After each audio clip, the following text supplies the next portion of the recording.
వ్యాపారులు, ఉద్యోగులు వీరిద్దరూ పన్నుల పరిధిలోకి అందరూ వస్తున్నారా? వీళ్ళందరూ నిజాయితీగా పన్నులు కడుతున్నారా? వాస్తవంగా చెప్పాలంటే ఏ దేశంలో అయినా మంచి చెడు పక్కపక్కనే ఉంటాయి. వ్యాపారస్తులలో పన్ను పరిధిలోకి వచ్చేది మనం గమనిస్తేనే తెలియజేయగలం గానీ, ఉద్యోగులు మాత్రం ఖచ్చితంగా పన్ను పరిధిలోకి వస్తారు 99%. ఎందుకంటే ప్రభుత్వ ఉద్యోగులైతే వాళ్ళ జీతంలో వాళ్ళకొచ్చే జీతం అందరికీ పారదర్శకంగా అందరికీ తెలుస్తుంది కాబట్టి వాళ్ళ ఇన్‌కమ్ టాక్స్ కడతారు, ప్రొఫెషన్ టాక్స్ కూడా కడతారు. ప్రైవేటు ఉద్యోగులైతే వాళ్ళకెంత జీతభత్యాలు ఇస్తున్నారనేది ఆ కంపెనీ వాళ్ళ యొక్క trading profit and loss account balance షీట్‌లో చూపిస్తారు కాబట్టి, ఆ ప్రైవేట్ ఉద్యోగుల ఎంత జీతం అనే విషయం కూడా మనకు తెలుస్తుంది. ఇక వ్యాపారులంటే వ్యాపారులు కూడా వ్యాపారుల వల్లనే ఒక రకంగా ఈ సమాజం అనేది ఉద్ధరించబడుతుంది. వాళ్ళు అమ్మకాలు చేసి పన్నులు కట్టడం వల్లనే మనకు ప్రజా సంక్షేమం అనేది కలుగుతుంది.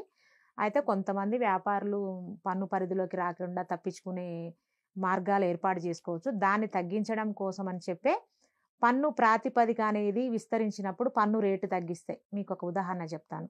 10,00,000 మీద 2% ట్యాక్స్ కట్టాలంటే వ్యాపారులందరూ పరిగెత్తుకొని వచ్చి కడతారు. అదే 10,00,000 మీద 20% అనుకోండి. అప్పుడు ఆ కట్టే వాళ్ళ సంఖ్య తగ్గిపోతుంది. అప్పుడు నల్ల ద్రవ్యం అనేది పెరుగుతుందనమాట. దాన్ని తగ్గించాలంటే ఎక్కువ మంది పన్ను పరిధిలోకి వచ్చేటట్టు చూడాలి. అంటే పన్ను శాతాన్ని కొంత మేరకు తగ్గించాలి. ఈ చర్యలన్నీ కూడా భారత ప్రభుత్వ ఆర్థిక శాఖ వాళ్ళు, ఆర్థిక మంత్రి, ఇతర మంత్రులు ఎవరైతే అధికారులు ఉన్నారో వాళ్ళందరూ చర్చించుకొని తగిన నిర్ణయాలు తీసుకుంటారన్నమాట. ఇక్కడే ఒకటో నంబర్ దందా, రెండో నంబర్ దందా అని వస్తాయంటారా?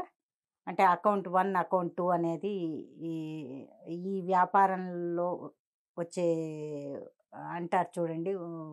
Book number 1, book number 2, account number 1, account number 2 అంటే ఒకటి ఈ నల్ల ద్రవ్యం అంతా సెపరేట్ అకౌంట్ వస్తుంది.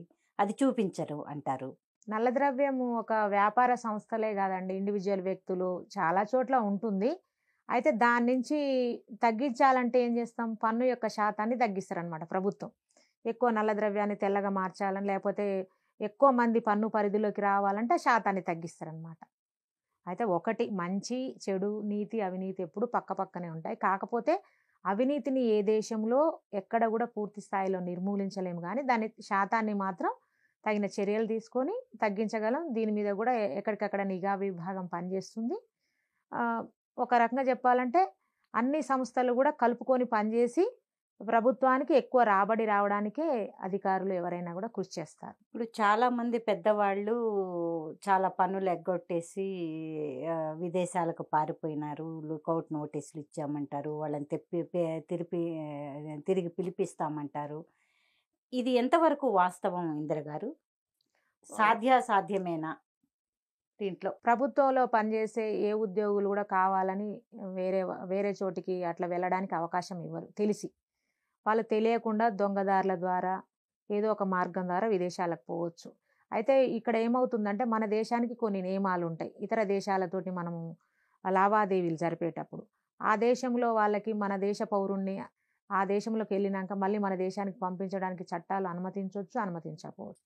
కొన్ని సందర్భాల్లో ఏమవుతుందంటే ఇతర దేశాలతోటి మన దేశానికి ఉన్నటువంటి అంతర్జాతీయ సంబంధాలని ఆధారంగా చేసుకొని కొంతమంది పంపిస్తారు. మన దేశానికి ఎవరైతే పారిపోయారో కొన్ని సందర్భాల్లో వాళ్ళు రావడానికి కొన్ని ఆంక్షలు విధించి పంపుతారు. కొన్నిసార్లు పంపించడానికి వీలు కాని పరిస్థితి కూడా ఉంటుంది. అప్పుడు ఈ ఆర్థిక నేరాన్ని అరికట్టేది ఎలాగా? అంటే అలా ఇఫ్స్ అండ్ బట్స్ ఉంటే ఆర్థిక నేరాలను ఎలా అరికడతాం? ఆర్థిక వ్యవస్థలో రూల్స్ అండ్ రెగ్యులేషన్స్ ఎప్పటికప్పుడు కూడా అంటే ఒక నేరం జరిగిందనుకోండి, జరిగినప్పుడు ప్రభుత్వానికి ఒక ఆలోచన వస్తుంది. ఈ నేరాన్ని అరికట్టాలంటే ఏం చేయాలని. అప్పుడు కొన్ని నిర్ణయాలు తీసుకుంటారు. కొన్ని నియమాలు అమలు చేస్తారు.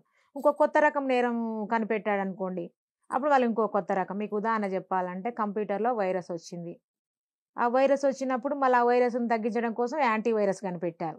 అంటే శతకోటి దరిద్రానికి అనంతకోటి ఉపాయాలని ప్రతి సందర్భంలో కూడా ఒక నేరం గానీ, ఒక అన్యాయం గానీ, ఒక సమాజానికి వ్యతిరేకమైన చర్య గానీ జరిగినప్పుడు దాన్ని తగ్గించడం కోసం ప్రభుత్వం చర్యలు చేపడుతుంది.